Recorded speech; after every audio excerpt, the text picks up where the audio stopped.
को लेकर आपकी पार्टी क्या ओपिनियन रखती है? क्या कोई बड़ी हाई प्रोफाइल इंक्वायरी की जरूरत है इस पर? पहले तो जो लोग आज वहाँ पर जिनकी मृत्यु हुई है उनके प्रति मेरी विनम्र श्रद्धांजलि है, पार्टी की भी।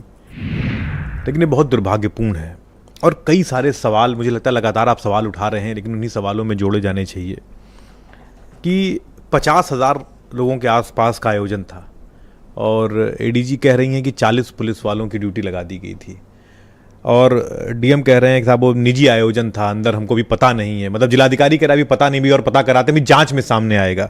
ये बात जब लखनऊ बैठा कोई अधिकारी कहता है कि जांच में सामने आएगा तो वहां तक तो गनीमत है, लेकिन जब जिले पर बैठा जिलाधिकारी कहेगा कि मुझे नहीं पता कि मेरे जिले में इतना बड़ा आयोजन हो रहा है, 7 दिन से हो रहा है और अभी मैं जांच के बाद पता करूंगा कि वहां हो क्या रहा था, उसका सिर्फ तो एक दुर्भाग्यपूर्ण है कि इनकॉम्पिटेंट, अनुभवहीन, जिनके पास फील्ड का कोई अनुभव नहीं है, ऐसे अधिकारियों की फील्ड में तैनाती, ये एक बहुत गलत परंपरा उत्तर प्रदेश की ब्यूरोक्रेसी में शुरू कराई जा रही है, जो खतरनाक है, जानलेवा है। उसके आगे आप देखिए कि उतना बड़ा आयोजन चल रहा है और एक हमेशा जिसको कहते हैं ना कि ये जो एनडीआरएफ के अधिकारी बैठे हुए हैं यहाँ पर, ये बताएंगे सब, संजय जी बार बार कह रहे हैं अच्छा चल रहा था, अच्छा चल रहा था। ईश्वर करे सब अच्छा चलता रहे, लेकिन तैयारी तो हमेशा इस बात की होती है कि जब मुसीबत होगी तो क्या होगा।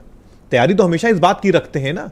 बस सालों साल जो कोस्टल एरियाज हैं वहां पर तैयारी करे रहते हैं कि कभी तूफान आएगा। 10 साल तूफान नहीं था, लेकिन तैयारी तो रखते हैं ना।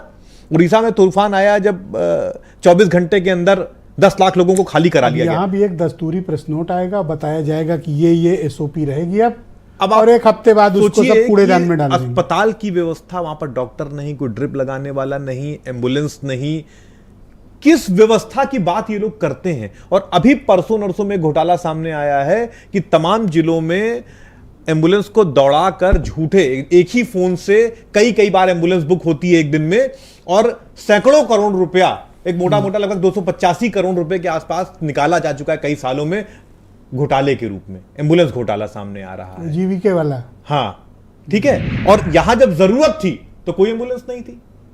पोस्टमार्टम हाउस, आप क्या चाहते हो कि कोई इन्वेस्टिगेशन हो या इंक्वायरी हो? ये चाहते हैं कि जिस दस्तूर की आप बात है दिखावटी दस्तूर ना हो, इतनी सख्त मन दुखी है, इसलिए मैं आज बड़े दुखी मन से डिबेट कर रहा हूं। इतनी सख्त कार्रवाई होनी चाहिए कि उसका कम से कम कोई नजीर तो बने। वैसे एक बात मैं आपसे कह दूं, योगी जी का अपने अधिकारियों पर कोई नियंत्रण रह नहीं गया है। ऐसा बिल्कुल 100% मैं कह रहा हूं, कोई नियंत्रण नहीं रह गया है।